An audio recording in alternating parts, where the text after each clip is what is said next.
Welcome to Chandru maths. So இப்போ நிறையா uniform aspirants கேட்கக்கூடிய டவுட் வந்து பார்த்தீங்கன்னா, ஆர்பிஎஃப் நோட்டிஃபிகேஷன் எப்போ வரும், ஆர்பிஎஃப்க்கு வந்து எப்படி படிக்கிறது, கான்ஸ்டபிள் ஜிடியோட சேர்ந்து வருமா வராதா அப்படிங்கிற மாதிரி வந்து கண்டினியூஸாக வந்து பார்த்தீங்கன்னா நிறைய பேர் வந்து ஆர்பிஎஃப் ரிலேட்டடாக வந்து டவுட் கேட்டுக்கிட்டே இருக்கீங்க. ஸோ உங்களுக்குலாம் தெரியாத இன்னொரு இன்ஃபர்மேஷன் என்ன அப்படின்னா, இதில் அந்த நியூ ரெக்ரூட்மெண்ட் ரூல் கொண்டு வந்தாங்களா, ஆல்ரெடி இந்த ரூலை சேஞ்ச் பண்ணி நியூ ரூல் கொண்டு வந்தாங்க. அதுக்கு அகேன்ஸ்டாக கேஸும் நடந்துக்கிட்டு இருக்குது. ஓகே, என்ன எதுக்காக கேஸ் போட்டிருக்காங்க அப்படிங்கக்கூடிய எல்லா டீட்டெயிலும் நம்ம வந்து பார்க்க போகிறோம். ஸோ வீடியோவை ஸ்கிப் பண்ணாமல் ஃபுல்லாக பாருங்கள். ஓகே, ஸோ இப்போ கேஸ் பற்றி பார்த்துடலாம். இப்போ நியூ ரூல் இதுதான். ஓகே, இதுக்கு முன்னால் வந்து பார்த்தீங்கன்னா ஹைட் வந்து 165 இருந்தால் போதும் இருந்ததை 170ன்னு மாற்றிட்டாங்க. ஓகே, அது எஸ்டிக்கு மாறுச்சு, ஃபீமேலுக்கு மாறலை. அதுக்கப்புறம் வந்து பார்த்தீங்கன்னா முக்கியமாக ஏஜ் வந்து இதுக்கு முன்னால் 25 வயசு வரைக்கும் இருக்கிறவங்க, யூஆர் இடபிள்யூஎஸ்க்கு வந்து 25 வரைக்கும் இருக்கிறவங்க அப்ளை பண்ணலாம்னு இருந்ததை 23 அப்படிங்கிற மாதிரி கம்மி பண்ணிட்டாங்க. ஸோ அதுக்கேற்ற மாதிரி ரிலாக்ஸேஷனும் கம்மியாகும். ஓகே, இப்போ ஓபிசினா இதுக்கு முன்னால் 28க்கு இருந்தது இப்போ 26 மாறிடும். எஸ்சி எஸ்டி 30 இருந்தது இப்போ 28 மாறிடும். இந்த மாதிரி வந்து கான்ஸ்டபிளுக்கு வந்து ஏஜை வந்து சேஞ்ச் பண்ணியிருந்தாங்க, கம்மி பண்ணியிருந்தாங்க. அதுக்கப்புறம் ஹைட்டை இன்க்ரீஸ் பண்ணியிருந்தாங்க. ஹைட்டு கம்மியாக இருக்கிறவங்களும் யூனிஃபார்ம் ஃபோர்ஸுக்கு போகலாம்னு ஒரு நம்பிக்கை வந்து பார்த்தீங்கன்னா இந்த ஆர்பிஎஃப் ரெக்ரூட்மெண்ட்டை வச்சு தான் இருந்துச்சு. பட் அதையுமே வந்து பார்த்தீங்கன்னா இவங்க கம்ப்ளீட்டாக வந்து ஸ்பாயில் பண்ணுற மாதிரி இந்த மாதிரி ஒரு சேஞ்ச் பண்ணியிருந்தாங்க. ஓகே, இதுக்கு அகேன்ஸ்டாக தான் வந்து பார்த்தீங்கன்னா நார்த் இந்தியாவில் ஒரு யூடியூப் சேனல், அதாவது ஆர்டபிள்யூஏ அப்படிங்கிற மாதிரி சொல்லுவாங்க. அதோட ஃபுல் நேம் வந்து பார்த்தீங்கன்னா ரோஜ்கார் வித் அங்கித் அப்படிங்கிறது. அது ஒரு பெரிய சேனல் தான். ஓகே, ஸோ அவங்க வந்து பர்டிகுலராக இந்த மாதிரி யூனிஃபார்ம் சர்வீஸ்க்கான ரெக்ரூட்மெண்ட் பற்றி அதிகமாக அப்டேட் கொடுத்துக்கிட்டு இருக்காங்க, கிளாஸஸும் எடுத்துக்கிட்டு இருக்காங்க. ஃபேக்கான நியூஸ்லாம் கொடுக்க மாட்டாங்க. முன்னாலேருந்து அவங்க வந்து சொல்லிட்டு தான் இருக்காங்க கேஸ் போட்டிருக்கோம் அப்படின்ட்டு. ஸோ இப்போ கேஸ் வந்து பார்த்தீங்கன்னா கோர்ட்டில் பெண்டிங்கில் தான் இருக்குது. அடுத்த ஹியரிங் வந்து பார்த்தீங்கன்னா அக்டோபரில் தான் வரப்போகுது. அக்டோபர் எண்டில் தான் வரப்போகுது. அக்டோபர் 30 தான் வரப்போகுது. இப்போதைக்கு அதில் எந்த டிசிஷனும் எடுக்கலை. அவங்க கேஸ் போட்ட அந்த ரீசன் வந்து பார்த்தீங்கன்னா பழைய ரூல் இருக்கணும், பர்டிகுலராக இந்த ஹைட்டுக்கும் ஏஜுக்கும் அதுக்கு மட்டும் நீங்கள் பழைய ரூல் வச்சுக்கோங்க அப்படிங்கிற மாதிரி தான் சொல்லியிருக்காங்க. ஏன்னா இதனால் நிறைய பேர் வந்து ஆக்சுவலாக இந்த எக்ஸாம் டார்கெட் பண்ணிக்கிட்டு இருந்தவங்க எலிஜிபிளே இல்லாமல் போயிடுவாங்க.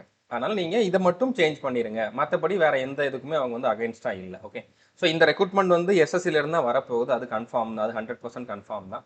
ஸோ அதுலேயுமே வந்து எக்ஸாக்டாக என்ன சிலபஸ் இருக்க போகுது, எஸ்எஸ்சி ஜிடியோட வருமா இல்லைனா தனியாக வருமா, ஃபிசிக்கல் வந்து எஸ்எஸ்சி ஜிடிக்கு இருக்கிற மாதிரி தான் இருக்குமா இல்லைனா ஆல்ரெடி ஆர்பிஎஃப்க்கு இருந்த மாதிரி இருக்குமா அப்படிங்கிற மாதிரி இன்னும் கிளாரிஃபிகேஷன் வந்து இல்லை. நோட்டிஃபிகேஷன் வந்தால் தான் தெரியும். மெடிக்கல் வந்து மெடிக்கல் போர்டு வந்து சிஏபிஎஃபோட மெடிக்கல் போர்டு தான் இதுக்கான மெடிக்கலும் பண்ணுவாங்க அப்படிங்கிறத சொல்லியிருக்காங்க. அந்த ஒரு பாயிண்ட்டை வச்சு எஸ்எஸ்சி ஜிடியோட சேர்ந்து வர்றதுக்கான சான்சஸ் இருக்குது அப்படின்னு சொல்லிட்டு நம்மளுமே சொல்லியிருந்தோம். ஓகே, பட் எப்போ வரும் அப்படிங்கிறக்கூடிய கன்ஃபர்மேஷன் இல்லை. அடுத்த ஜிடி நோட்டிஃபிகேஷன் வந்து பார்த்தீங்கன்னா எஸ்எஸ்சியோட அஃபிஷியல் கேலண்டர் படி பார்த்தா செப்டம்பர் மந்த் வரணும், அடுத்த மாதம் வரணும். ஆனால் இப்போ எல்லா எஸ்எஸ்சி எக்ஸாமுமே வந்து பார்த்தீங்கன்னா டிலே ஆகிக்கிட்டு இருக்குது. அப்படின்னாலும் அடுத்த மாதம் இந்த ஜிடி நோட்டிஃபிகேஷன் வர்றதே டவுட்டு தான்.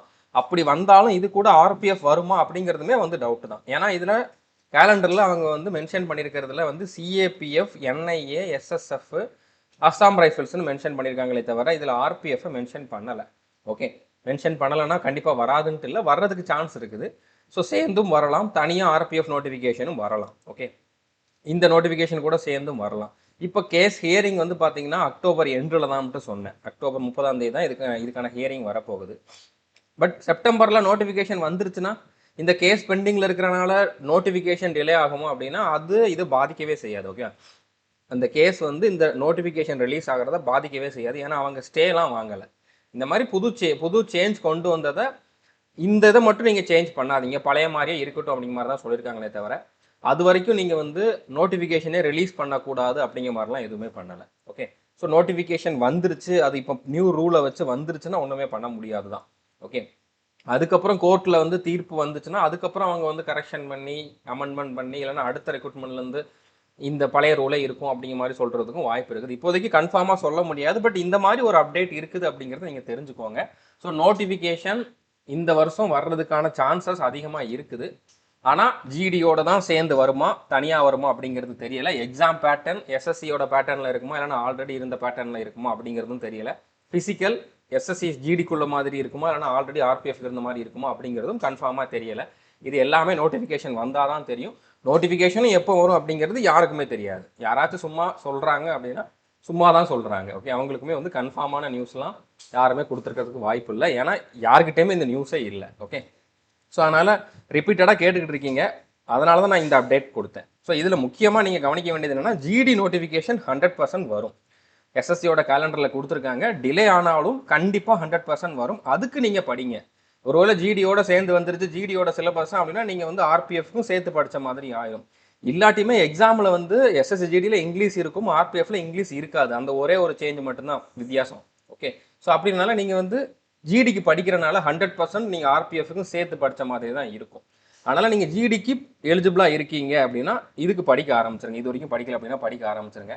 ஸோ அதுக்கு நம்ம கோர்ஸில் எங்கே ஜாயின் பண்ணணும்ட்டு ரிப்பீட்டடாக நிறைய பேர் கேட்டுட்டு இருக்கீங்க. நீங்கள் சந்துருமேஸ் ஆப்பை வந்து ப்ளே ஸ்டோரில் டவுன்லோட் பண்ணிக்கோங்க. இன்ஸ்டால் பண்ணிட்டு லாகின் பண்ணிவிட்டு அதில் பெய்டு கிளாஸஸில் போனீங்க அப்படின்னா எஸ்எஸ்சி ஜிடி 2026 கிராஷ் கோர்ஸ்னு இருக்கும். இதுக்கு முந்தின ரெக்ரூட்மெண்ட்டுக்கு நான் கொடுத்த கிராஷ் கோர்ஸ் தான். பட் சேம் சிலபஸ் தான். சிலபஸில் எந்த சேஞ்சஸுமே இல்லை அப்படின்னால இப்போவும் இதே கிராஷ் கோர்ஸ் தான். நீங்கள் இதில் ஜாயின் பண்ணி படிக்க ஆரம்பிங்க. நான் நோட்டிஃபிகேஷன் வந்ததுக்கப்புறம் இதில் ஒரு சில சின்ன சின்ன சேஞ்சஸ் பண்ணுவேன். அதை நீங்கள் வந்து அதை மட்டும் பார்த்தாலே போதுமானது. ஆனால் அது வரைக்கும் நீங்கள் வெயிட் பண்ணாதீங்க. இதில் 50 நாளுக்குள்ளே டார்கெட் கொடுத்துருப்பேன். நீங்கள் இப்போ இருந்தே படிச்சிங்கன்னா உங்களுக்கு கொஞ்சம் எக்ஸ்ட்ரா டைம் கொடுத்து படிக்கிற மாதிரி இருக்கும். 1-2 புரியலை, 1-2 திரும்ப திரும்ப பார்க்குற மாதிரி இருக்குது அப்படின்னா நீங்கள் பொறுமையாக பார்ப்பீங்க. ஆனால் கடைசி நேரத்தில் பரபரப்பாக படிச்சிங்கன்னா உங்களுக்கு நான் என்ன தான் ஈஸியாக சொல்லி கொடுத்துருந்தாலும் ஒரு சில விஷயங்கள் மைண்டில் ஏறாது. நீங்கள் கூலாக நார்மலாக படிக்கணும் அப்படின்னா இப்போ இருந்து படிங்க. ஓகே, இந்த கோர்ஸில் ஜாயின் பண்ணி படிங்க.